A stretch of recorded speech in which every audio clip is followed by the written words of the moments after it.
Welcome back to MVP Podcast, Season 3, Episode 22. We have Liz Toombs here from Kentucky. She is in a niche market that I've never heard of. So this was like all brand new stuff for me. It was very interesting. I felt like I was asking every question I possibly could because I was starting at square one. She does sorority housing, and she goes from campus to campus, chapter to chapter, renovating these houses for sorority women, which is a niche that, I mean, I didn't know was there. Right. So as we got to learn, she sent us some information before the show. We got to look at some pictures. It's super cool what she's doing. So if you do listen, also check out the show notes because we left some contact information for her. We left links to her website and some photos so you can take a look at all that stuff. All right, now let's bring Liz on the show. Thanks for joining us. I do start the show the same way every time. So if you can give our audience kind of a background about what you do, and then I guess how you got there, because everybody has like a very unique beginning. Some were teachers and some were firefighters, and they end up getting into some sort of real estate or investing. So Yeah. So I own PDR Interiors based in Lexington, but all of our work is pretty much remote. We have a very unique niche market in that we focus on sorority housing, some fraternity as well, but Greek housing on college campuses. Yes. So that's kind of an unusual little market there. And it was an interesting path to get there. Real estate sparked my interest in design. My granddad was a retired elementary school principal, got into real estate, and I was able to accompany him on open houses and just sort of experience what it was like to be in different styles of homes. And so that really piqued my interest in design. I was able to get my start in interior design in about 2007. I went to work for a design firm and spent a couple years with them getting some certifications. And then I went out on my own in 2009 and then fell into this world of Greek housing design in 2010. A fraternity hired me to help them with their house at the University of Kentucky. And then everything just sort of snowballed from there. And I've really created a great niche market with that group. Yeah, I would say this is a very niche market. I have never heard of it before, which is super exciting. Like, yeah, I like there's a lot of people that aren't familiar with it, or they're like, "What? You know, you do what now?" And yeah, so it's kind of an underground market. Yeah, and it is obviously a big market because my big question when we learned about what you do, is this more of like do you set it up more as like a long-term rental, or is this kind of like a furnished, kind of like an Airbnb space where you get to take the furnishings in and put your personal touch on that stuff? Like, how far does it go in your design? So it's I guess maybe in the terms of your question, it's more of like long-term rental. It's not Airbnb style. It is not really anything about me either. It's more about the organization that I'm working for and like what their brand symbols and colors are, what their culture is, what the culture is on campus. And then we sort of spin that into creating a comfortable space for the college women. Okay. Awesome. Oh, it froze a little bit, but I think we're back, right? Yeah. Awesome. Cool. Okay. So what is your, I guess, brand? Where does that, because Dan was looking up photos and I think we're going to add some to the show notes so that we can actually see the brand that you guys are presenting. I did not go to a big college, so I missed that whole environment. So this is all very new to me, I guess. Mm-hmm. The university I went to actually no longer exists, which is kind of funny.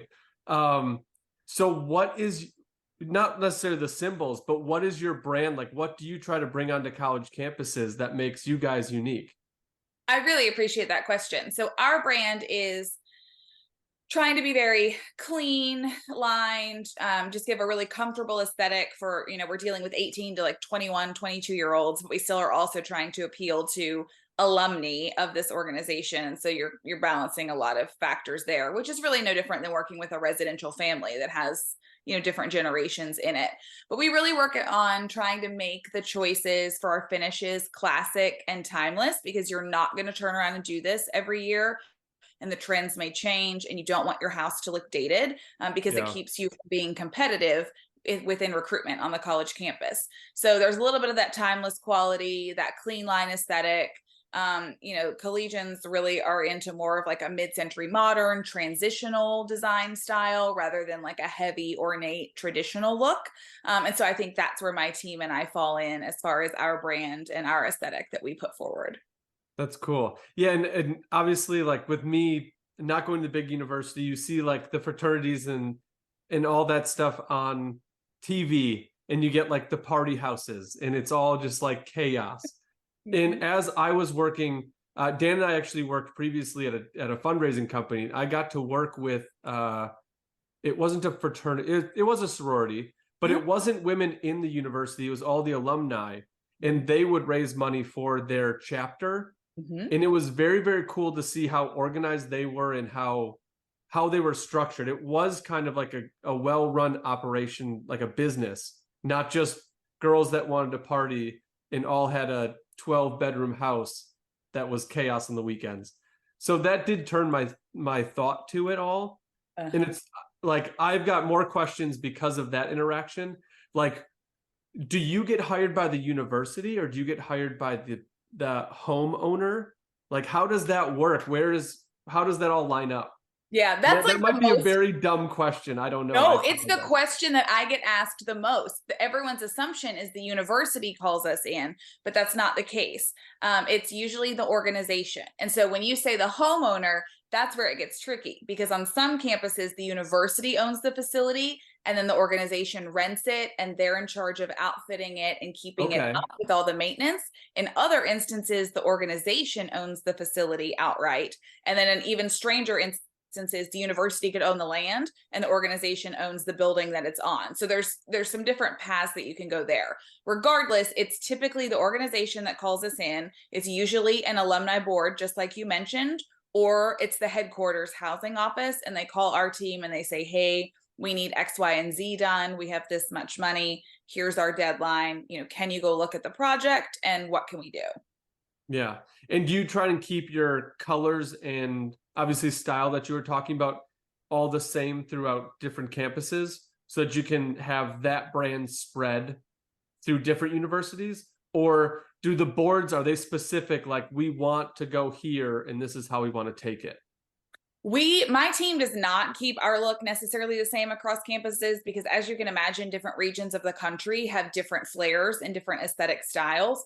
So, the ones we've done in Oregon look very different than the ones we've done in Louisiana.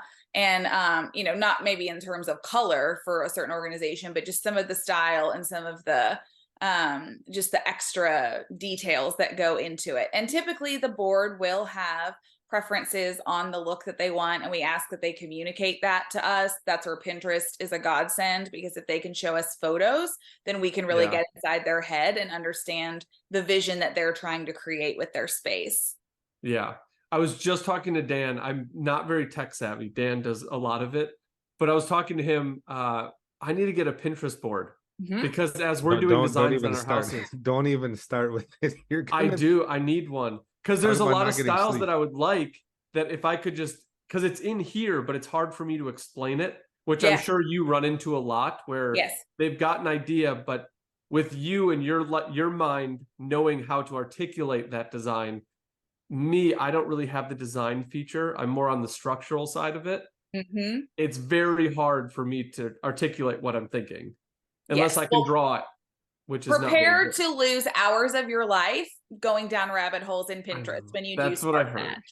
That's what I heard, and that's what I'm scared of. Yes, but what happens is, I mean, the old adage, "A picture is worth 1,000 words," is so true, because you could use specific style words. You could say, "I love, something mid-century modern or transitional," and that could mean one thing in your mind's eye, and then I could be thinking something else. But if you can show me a photograph, then I can fully understand. And I'll even go into the details and say, in the notes of the photos, tell me what you like and what you don't like in this picture, because you could be all about that sofa, but I'm thinking you're telling me you like the paint color. So like, just get crystal clear on what we're going for here, and we can make that happen. Yeah. And for us, when we've done like interior remodels, basements, kitchens like that, we always say, like, all right, get your Pinterest dream board. show us some pictures. And that also helps us with budget.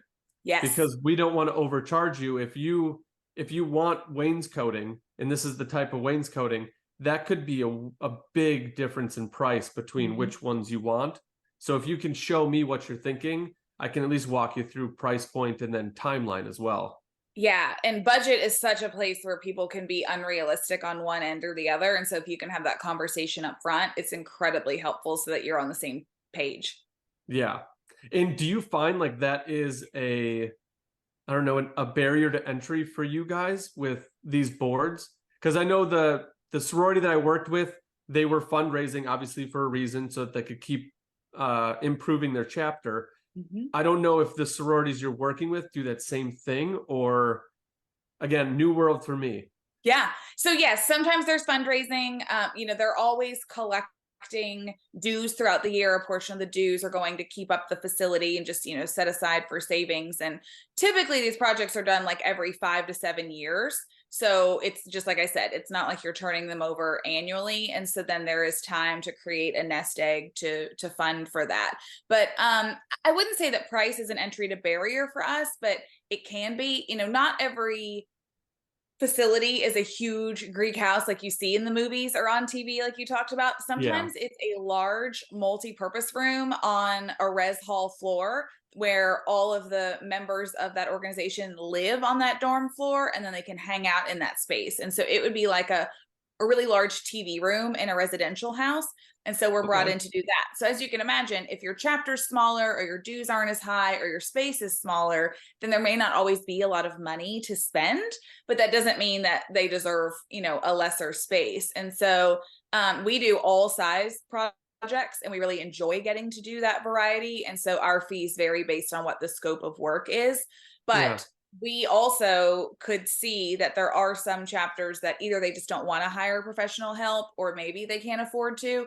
So we created an online course where we took our process and put it in video form and checklist form, and we can sell that to people, and it's at a much lower price point than if you hire us full service. That's very cool. That's a nice little added. When did you guys implement that?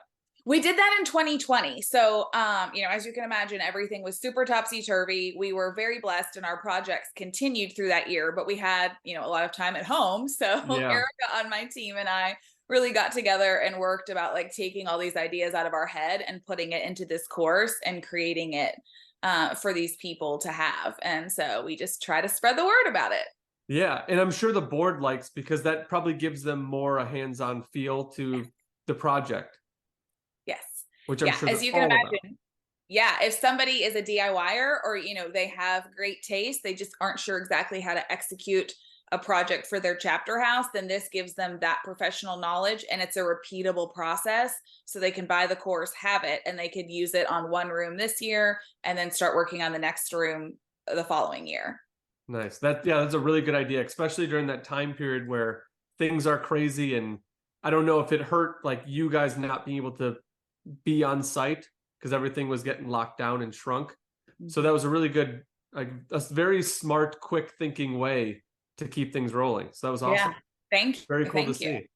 I have a question on, I always like asking like, what was the coolest project you worked on? Because I feel like you have walked into some very, very outdated, I'll call it, places to give them a facelift. What was the coolest? You don't have to like tell us the university, but do you have a favorite project that you got to work on? I do have a favorite project I got to work on, and it was a couple of years ago. And it just, everything about it was so fun. The board was delightful to work with. I really enjoyed collaborating with them because we get very close with our clients because a lot of these projects have such a long lead time, and we're, you're in their space. I'm sure you understand, like it gets very personal. And so, there were just a lot of neat details in this project. Like there was a bookcase that was actually a hidden door into a room. And so it's just really cute little things that like only the design and construction team and the board knew about. But it was really special to create this space for them because it was an older, outdated house. They were the first ones on campus to decide to go through a renovation. Now the whole campus, all the Greek houses are now lining up to get their work done to stay competitive. It was a major remodel in addition to that house. And it was just a really fun project for me. Yeah. in remodeling those old buildings is fun but difficult. There's a lot of nuances that you got to keep through. And I'm imagining with some of these older college campuses, you've got historic buildings that they want to keep that feel, and they don't want like a cheap molding. They want like actual wood molding in that historic building. I'm assuming. Yeah, no, you're exactly right. Especially like we're working on bidding a project right now down in North Carolina that it is in a historic house. And so we do have the like National Historic Preservation. That's a whole part of this project and an extra layer that we're going to have to consider. And so, yes, you're exactly right. To keep the integrity and the character of the space, you have to think of things like that. You don't necessarily want to go in with cheap materials. It has to be durable, but then you have to pay for it because they're not cheap. Yeah. So that brings me to the question. The other one then, do you have to then obviously stay up on codes or familiarize yourself with local codes and like standards when you are working on a project like that? And then how do you sometimes incorporate or hide certain things in a project? Like I saw in one of your pictures, there was like an emergency exit light or a hazard light. How do you hide that stuff, or like smoke detectors, or how do you get creative with things like that? Yeah. Sadly, we can't hide much of that stuff. It's just what it is in those facilities. But typically there's our team and then an architect team and then the contractor as well. So the architecture team usually is the one that is handling the codes and we're all kind of communicating about that. So that's usually how all that works out. Yeah. And is your team in-house? Because you're obviously working, you've mentioned Seattle, I think earlier, Kentucky, we got North Carolina. So your building crews, your architects, like that obviously falls on you to organize that team per state or per area that you're working in.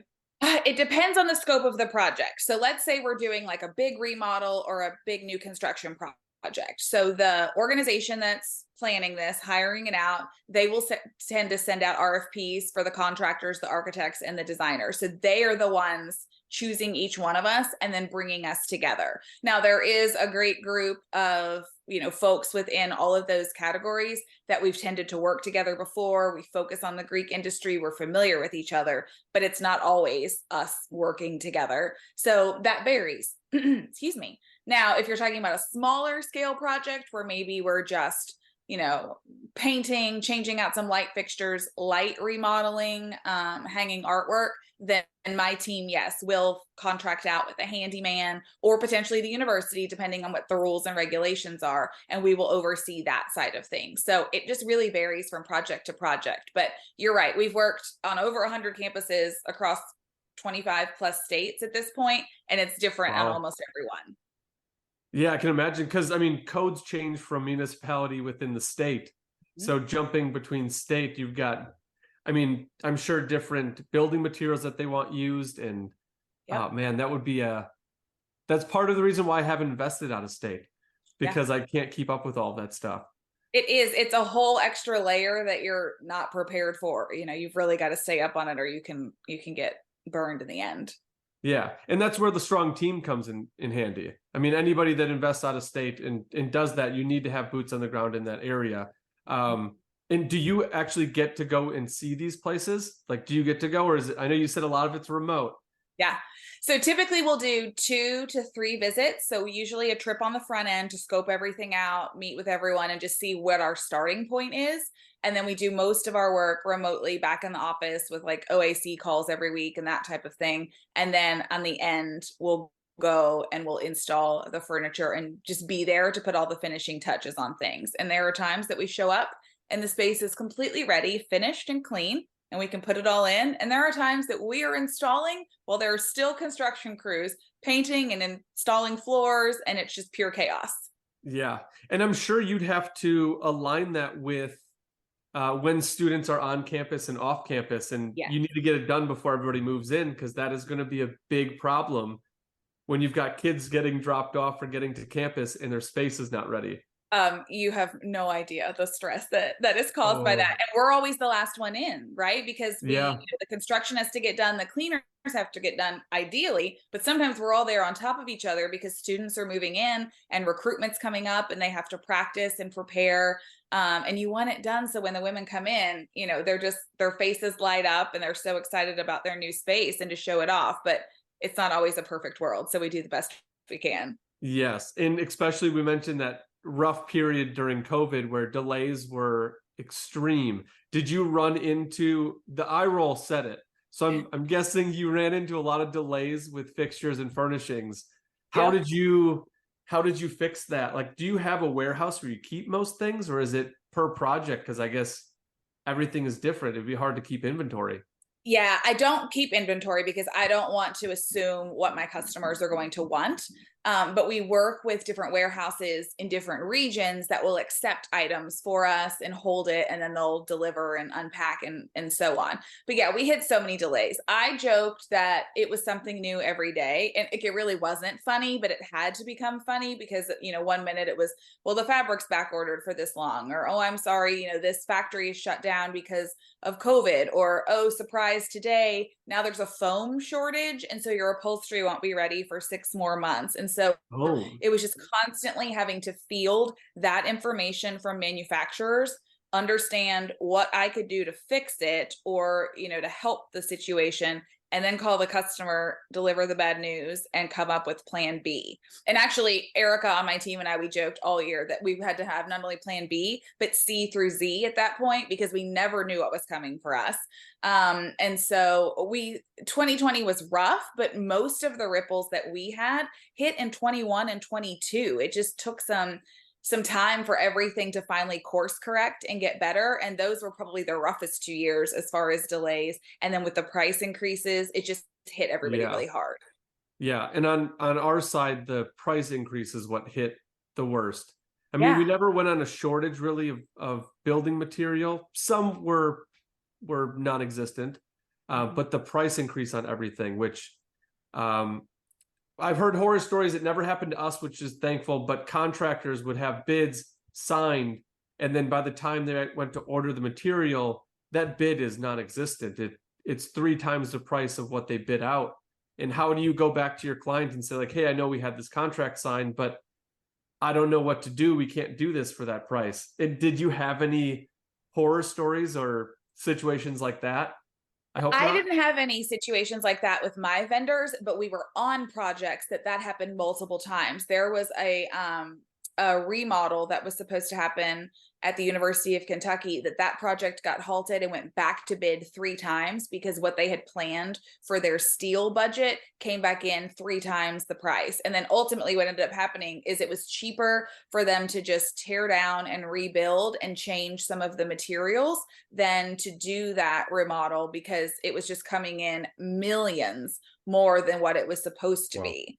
And then we had a Wow. project in Rhode Island that the dining room, which was considered phase 2 of the project, was only open this year. It was supposed to be open over a year ago, but we had electrical panels that were back ordered for so long, so we couldn't pass inspection. So it was Yeah. all of those things causing our clients heartburn that we were like not necessarily in charge of, but we were a part of that project, and it affected our job as well. Yeah. And that is a difficult thing to go back to your client and let them know that it's kind of out of your hands, but you're tracking on it as fast as you can. But Yeah. I can't make an electrical panel. No. Like I kind of just have to wait for that to show up. Manufacturers even couldn't even make them. I No, know. that was the problem. And then you feel for them because you're in the midst of the project. Something is torn up in the middle. You can't just say, okay, never mind, we're not going to start now. No, we're halfway there. And so the price is the price now. And you got to find out, how can you pay for this? Where's the money coming from? Yeah. No, it's difficult. I'm glad it's past us now. And Yes. now we're on to bigger, like better, greener pastures. So Hopefully. what do you have on the horizon here with like either an exciting project coming up, or are you like you adapted and made that online course? Are you focusing more on that and trying to develop that? Or what's 2024 bringing for you in the company? We have some fun new projects that we're excited to be doing. No major like business, rollout or release or anything. We just keep plugging away with that online course as additional offerings to our clients. And just, I think I've said this to several people recently. I think I just need a break from trying to adapt and pivot. And I'm just going to roll with things for a minute and see what fresh new ideas come. I need a break for some creativity to spark back. Yeah, no, definitely. It's basically just focusing on what you're doing well and then double down on that because you've already innovated, which is a good idea. I'm excited to see what projects you come with that, because I'm sure you've seen an uptick with that course alone, getting people in at a lower price point, but still being able to get the product they want, which is very, very cool. Yeah. So we'll see where that takes you. Yeah. I got a question regarding when you get one sorority at one university, how does referral work? Have you been successful with like, hey, we've done a really good job here, and is it word of mouth from the same sorority to another one at a different campus? Like, has that helped business for you? Sometimes it's not necessarily because, oh, hey, we're working on this house, this other house calls and says, hey, will you come help us? It's just having worked on a campus usually bodes well if another organization does call, because they say, great, you're familiar with campus, the rules, the area, this would be great for you to come and help us. So it's not necessarily a direct referral from like house to house on a campus, but it certainly helps when we have opportunities arise. Yeah, So I was I curious guess how the lead generation went with that, if it was a competing sorority, because I know when we worked within that's what I was getting to. Yeah. academics, getting through the red tape and understanding who to talk to and what they like and don't like and what are the forms you need helped your case to get in and get moving on things. So yeah, I was curious on that too. Thank you, Dan, for that question. Well, so like, I guess more along what I meant was like, if you worked with a specific chapter at the University of Kentucky, if there was another chapter at another university, either across the country or let's go Louisville. Yeah, so like competing. a different chapter, but the same sorority. Does that make sense? Yes, exactly. Yes, I'm with you.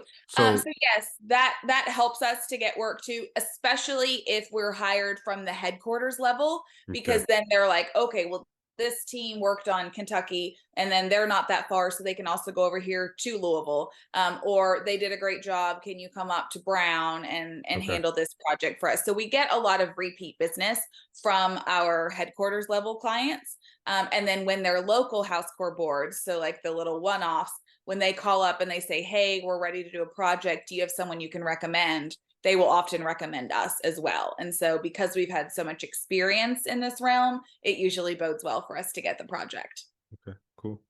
Very cool. Yeah, that's nice that you can kind of keep it within the sorority, the chapter, and keep that relationship going, I guess. Yeah, I've always been big on that ever since I started my business. I didn't throw a lot of money into advertising. I spent all my money for marketing on networking memberships and just ways to connect with people one-on-one and build relationships. So it was really all word of mouth. And then I've taken that exact same philosophy into this Greek housing world. And I try to participate in events where all of those clients are and just kind of keep snowballing it. Yeah, I was just gonna ask that. So like on what is it? Recruitment week or whatever it is. Are you out there with like a table and you know what I mean? I mean, I know it sounds funny, but that's kind of like the similar model that we used to do. So we would go to, a football coaching clinic or a softball coaching clinic, and we would sit there and be like, okay, and you'd have, instead of us, like you said, that one-on-one situation, which I do enjoy more so. Yes. But when you are at an event like that, you have hundreds, sometimes thousands of coaches that are coming across your booth, and they could work with a different sport as well. So they're an assistant football coach, but they're the head track coach. So that you get way more opportunities there in a 4, 6, 8 hour window or whatever it would be. I know it's different. I guess it depends on what level you're trying to reach or attract. So my mind always goes to sales. So yeah, the same concept, I think, is what I use. I'm just not physically necessarily tabling at a number of events. I try to build relationships with referral partners, which is like what you're talking about, so that they can keep my name out there and talk about me if they know someone who has a project. And that's the most beneficial, because that, I think, is the challenge with working remotely, is that you're not physically in front of all of these people all the time. It's just not possible. You can't be everywhere on every campus. And so just building those kinds of relationships have helped us. Yeah. And that was actually going to be my next question, is what's the most challenging market? Because this is such a niche focus. It probably has endless amounts of challenges, but And I'm sure your challenges have changed from when you started to where you are now. But is there like one challenge that you would say, like, in this market, this is something we come up upon throughout whatever chapter we're dealing with? Is there something like that, or is it truly just so unique that it is project by project basis? It really is project by project. I'm trying to think of any kind of like common thread challenge And I necessarily. know I hit you with an oddball. No, you got me thinking. You really did. Yeah, I mean, I think it's always something. There's like a nuance with construction, or there is, maybe budgetary constraints. Those are the two things right now. The like budgetary constraints and the construction like timelines that are probably presenting the most current challenges, and just trying to figure out how to navigate that. And everyone can still make money, and the project still gets done on time, and the client is happy. Yeah, no, absolutely. And I've been seeing more and more just on the financial side about, and this is on the residential. I feel like more of your projects are still commercial, because like you've got, Dan was mentioning like the exit signs and all that. Those are like the telltale signs of commercial building. Yeah. It's also a lot of people in that building. It's going to probably fall into commercial. So on the residential side, they do like project financing. So if we're the general contractor, we come in, here's your project, they would then finance it. The financing company would pay us, and they pay their bill, which is, it's been around for a while, but it's becoming more and more popular now. Is that an avenue that you guys get to utilize within your space, or is there not like a financing option for you guys that a third party company would come in and help those chapters who are fundraising and trying to raise the money, alleviate that upfront right away cost? No, there are those opportunities. There are those Awesome. options. It's not necessarily something my team deals with, but the clients deal with it all the time. So it's a combination of fundraising and then that financing up front, and then a plan to pay that off. And, now with interest rates changing so much, there's a project we were in the middle of in Washington State. Like, we were planning it, about to pull the trigger, ready to go. Interest rates changed, and suddenly it completely changed the budget that they could handle, which then changed the scope of the project. And so we all had to back off and figure out how can we pare this down and change things. And so now there's future phases planned, all because the financial side of it.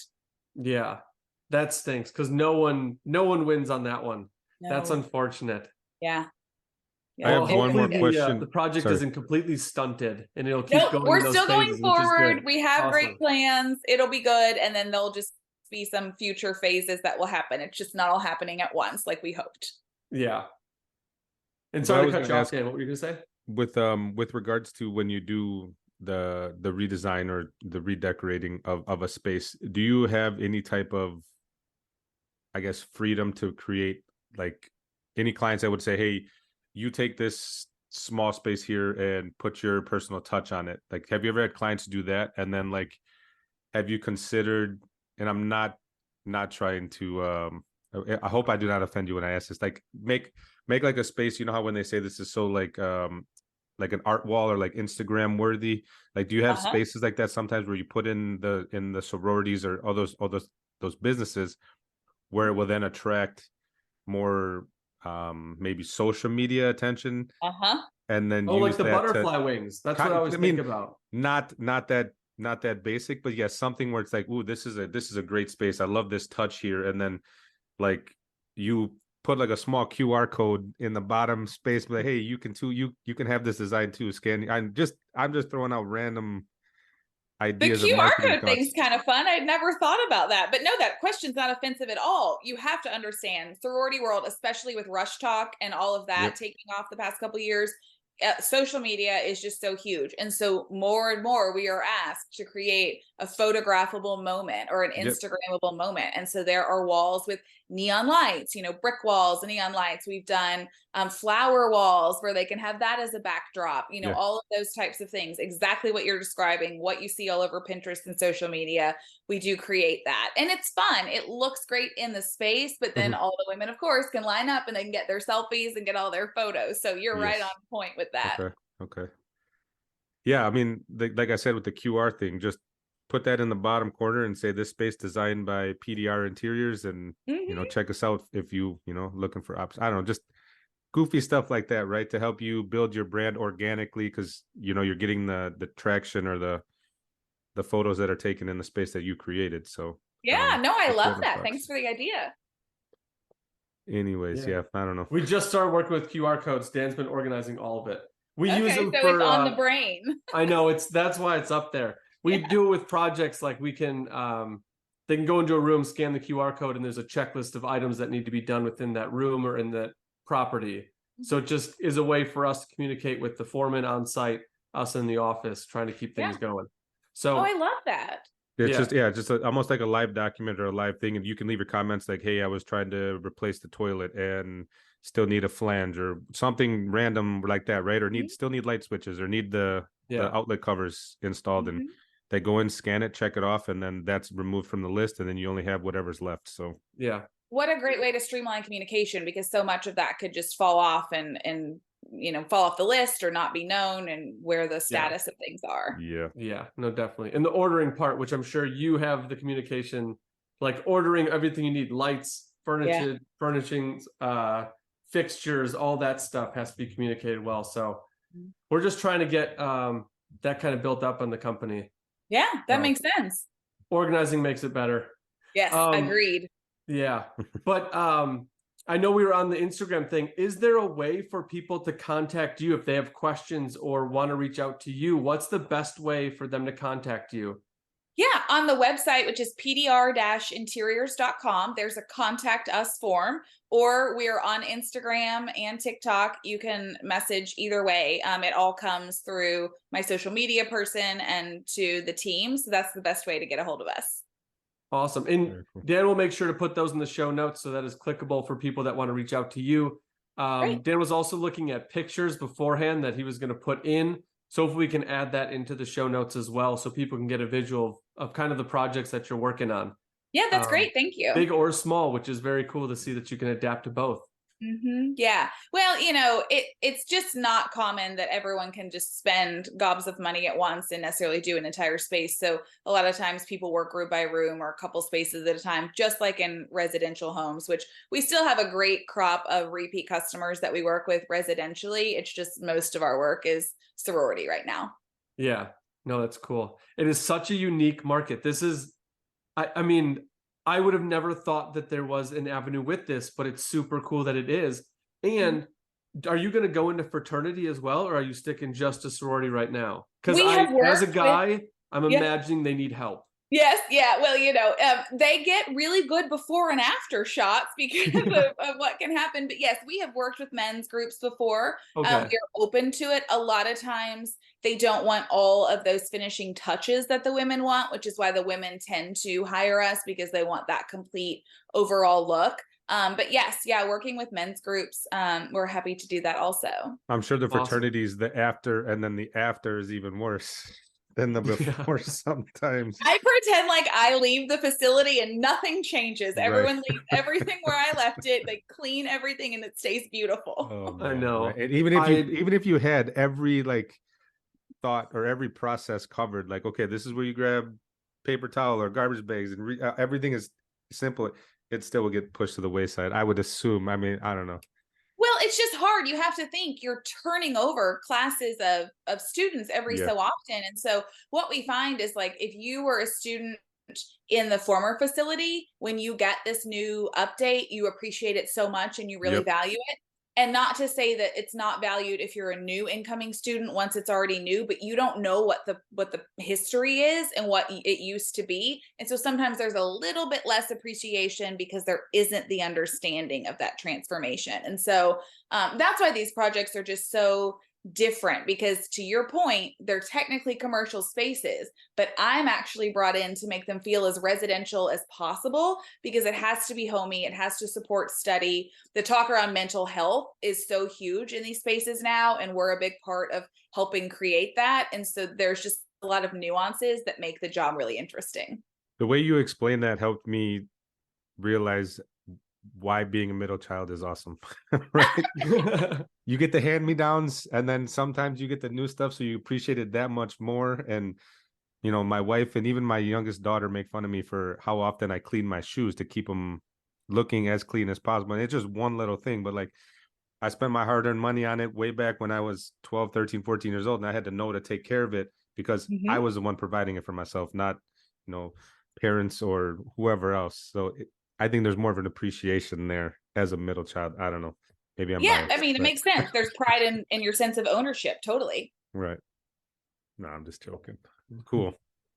That's interesting about the mental health part of it, because I know I have a daughter who's just finishing up her 4th year in college, and there's a lot of stuff that her and I discuss regarding that with some of her classmates, and even, you know, kids that she didn't know too well there that are struggling with, you know, what's going on and the life. And I think making it more comfortable and appealing to them, I think, is a huge, like, what is it, serotonin boost when they get in the right moods. So Yeah. And it's important. Like, we're trying to get into the multifamily space, and I go back to my college days, and I spent a semester in the dorms, and then I got out because I was like, it's just white walls and a flat panel door so with a drab, brown cupboard. It was weird.